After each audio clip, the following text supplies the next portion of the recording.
What is up, guys? Welcome back to the channel, welcome back to a brand new video. It's Chelsea 1, Leicester 0, and it wasn't a great performance, but we've gotten the 3 points, which is what matters. We've moved back into the top 4 above Man City, 2 points above Man City, 2 points behind Nottingham Forest, 6 points behind Arsenal, who we face next in the Premier League. And well, the squad have proven that they can manage to win a 1-0 lead. But my god, I never want to be in this kind of a situation ever again. It wasn't stressful, the end. I didn't think Leicester would score because honestly their attack had nothing. It was mainly their defense which gave us problems this game, even though it shouldn't have. We were creating chances, but then again, our attack. And Nkunku is useless. Neto, he put in a lot of hard work, but that finishing edge is missing. Palmer, we'll talk about him in a second. Sancho was a guy I think who was really active. You know, he won the penalty, he made some chances, but of course we have to talk about Cucurella, the guy who scored the goal outside the box. And guys, Marcus Alonso's spirit has reincarnated at Stamford Bridge. Man of the match 100%, so lots to talk about, guys. Before we do, drop a like if you enjoyed this video and subscribe to the channel if you're new around here. Now, starting with the lineup. Robert Sanchez returned in goal, which I think was a shocking decision. I mean, Jorgensen has made mistakes, but I really don't see why Sanchez made the return in goal. Next up at right back, we had Wesley Fofana, who came back from injury. Him returning at right back is not something I would have liked, but he did really well. Like, he had a very good game. He played 70 minutes. Fofana, I have to commend him, honestly, because Maresca had said when he's injured that he's out for the season. I think we can see he has really worked hard. Like, he wanted to come back, recover fast, and play a huge part. He's a huge part of this defense, let's be honest. The moment he got injured, it all kind of collapsed after some time. Fofana returning, I think, is crucial in these future games. What a game at right back. Centre backs, Tosin, Colville. Tosin, I mean, he's always good, you know, solid, doesn't make too many mistakes, deals with the situation. Colville is a bit more prone to error, but no big mistakes in this one. I mean, Tosin almost led to an own goal, to be honest, in the first half, and Robert Sanchez came jumping out as Superman yet again. This guy, I have no idea what to do with our goalkeeping situation. We can trust neither. Neither Jorgensen is good, nor Robert Sanchez. I have no idea what to do. Then the left back, Marc Cucurella himself. What a guy. Defensively, building up, offensively, scoring, assisting, he's doing everything. In the end, I remember when we were fighting for the 1-0 lead, there was this moment, he kicked the ball out, it hit the Leicester player and went out for a Chelsea throw. This was in stoppage time. He's celebrating with the fans are cheering for him. Man of the match, what a signing he's looking to be right now. It was expensive that time and he wasn't doing good, but now Cucurella and Caicedo, I keep saying, are the two players who are super consistent. Which brings us on to Caicedo. He did not get a yellow card, because if he would have gotten a yellow card, he would have been suspended for both the Arsenal and the Tottenham games, but he managed to go without one. That is maturity. That is definitely something he's worked upon, and that is really good. Enzo again, what a game from Enzo. I think he was really good attacking wise, but again, that killer instinct, that decision making in the final third to score is always missing, and we can't do anything about it. Let's talk about the attack. We had Nkunku, Neto, Sancho, Palmer, as I expected. All of them rotating about. Nkunku was on the left, Sancho on the right, Palmer in the middle, and Neto up top. Starting off, the penalty. Sancho won the penalty, good footwork on the right, and then Cole Palmer steps up. I did not want Palmer to get a penalty right now, because I knew that if he would head into a penalty with lack of confidence like he is right now, it would only end bad, and that would only worsen his situation, which is exactly what happened.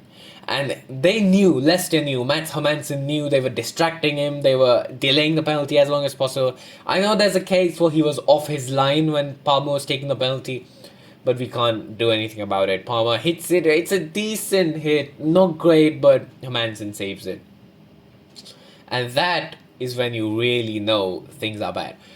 Good thing I would say was he was trying to put a smile on his face. He wasn't down. He didn't look depressed. So that's a good thing about him. He has that fighting spirit. But this is a problem because we don't have any senior players who, can guide him, can help him in this time. I really hope he can manage to figure it out. I'm not worried about Palmer. I know he'll be back. He'll be back soon. I think Palmer needs Jackson. I'm not even joking, because when Jackson plays, when Jackson flows into those channels, he disrupts the defense and opens up spaces for Palmer. So I think the last 2 months of the season are gonna be good. I'm telling you guys, Palmer is gonna be back. I know there's a bit of a worry about him right now, but I think there's no need to be panicky about the situation. He's gonna be back. Neto had a really good game. I wouldn't say attacking wise, but just generally pressing, work rate. He did a lot. I mean, his head was bleeding, blood all over his face, but he was still working hard. Came off, got the bandages on, came back on, worked hard, kept running. What a guy. Neto is another one who gives his all for the club. Genuinely, work rate is immense.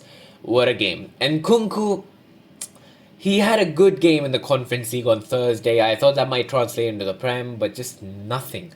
Generally, there's just no work rate, no attacking wise. It's just nothing. When we go into the box, we have no idea what to do. And Kunku, Neto, Sancho, Palmer, Enzo, they just pass it around, try to do something. No one's having that killer instinct at the moment. And Palmer did try to make some things happen because he felt guilty about the penalty. He took a Sterling level shot. Remember Sterling's free kick against Maresca last year in the FA Cup? That was the kind of shot Palmer took in the first half. And Palmer was subbed off. Later, of course, we found out he had a fever, diarrhea, whatnot. And again, I don't think these are excuses, by the way. But again, I don't need a justification for his bad performance. It's fine. It will happen. I know his penalty streak is broken, but hey, he still has the record for the most penalties scored in a row without missing. That's never going to be taken away from him for a long time, at least. For a mighty long time. So that's why I'm not that worried. I know he's going to be back. The perfect game to be back is going to be next week against Arsenal. That's going to be amazing. Then, of course, substitutions happened. Palmer came off. Tyreek George came out. Tyreek George, I think, was very good. But again, no output, no goals, no assists. That's the problem with this team right now. We just can't score. Tyreek George did have some chances in stoppage time. I think he had 2 chances when we were on the counter. 1v1 with the keeper, with the defender. Corner, goes out, deflected, saved, blocked. That's the story. We just don't score. I remember there was this one counter-attack. I think Enzo won the ball. Tyreek George was running through on goal, but then it didn't result in a goal. Enzo as well, he had a shot in stoppage time for that last corner. Got saved. And many people were criticizing that Neto and Enzo had to go out, to the corner flag, trying to drag out the time to get a win. They're saying it's embarrassing. We're going to have to do it against 19th place Leicester. But I don't see the problem. I mean, it's a 1-0 lead. There's 2 minutes left. Why won't you try to run the clock down? Like, this isn't about fancy football at that point. At that point, we just need the result.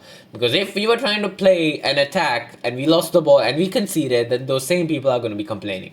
That's why I have no problem. Many people don't like the fact how Maresca is celebrating at the end of the game. I don't see a problem with that because these are tough games. Like, we are going through a bad run of form right now, let's be honest. So any wins are going to be crucial for us, and this is good. We won the games we were expected to win. That's a really great start to this run-in. Now, 10 games are left. We have 10 really difficult, tricky games, starting with Arsenal at the Emirates next week. I think we get Champions League, guys. I think it can happen. Although, I struggle to see how Maresca will beat Pochettino's tally. And if he doesn't get Pochettino's number of points, some difficult conversations might need to be had.